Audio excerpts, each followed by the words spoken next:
Hello mga kaibigan, maligayang pagdating sa aking channel. Ngayon ay magbabahagi ako ng bagong video para sa iyo. Ipapakita namin sa iyo ang bagong balita mula kay Halil Ibrahim at sila Turkoglu. Para dito, huwag kalimutang mag-subscribe sa aking channel at i-like ang aming video at suportahan kami.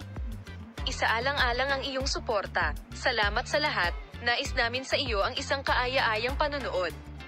Ang matagumpay na aktor ng Turkey na si Sila Turkoglu ay nagkwento tungkol sa mga chismis tungkol sa kanyang kasintahan na si Halil Ibrahim Ceyhan at sa kanyang di umano'y kasal sa isang prangka na panayam na naging malinaw sa hangin.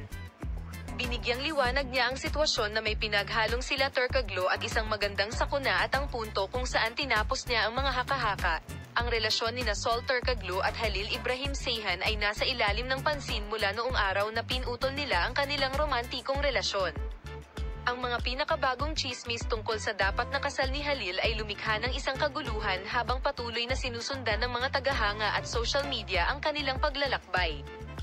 Gayunpaman, ang mga salita ni Sila sa panayam na ito ay nagsiwalat ng katotohanan sa likod ng mga headline.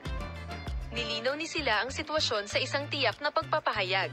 Nilinaw ang sitwasyon, sinabi ni Sila Turkoglu kay Halil Ibrahim na magkasama kami at hindi siya kasal, hanggang sa punto kung saan ipinahayag niya ang kanyang pasasalamat sa suporta na natanggap nila mula sa mga tagahanga at social media, ngunit binigyang diin din ang kahalagahan ng pag-verify ng impormasyon bago dumating.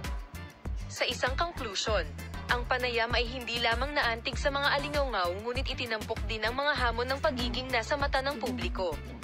Ang bukas na diskarte ni Sila Turkoglu sa paglilinaw ng sitwasyon ay sumasalamin sa kanyang pangako sa transparency, ang tunay na bono na ibinahagi niya kay Halil Ibrahim Ceyhan.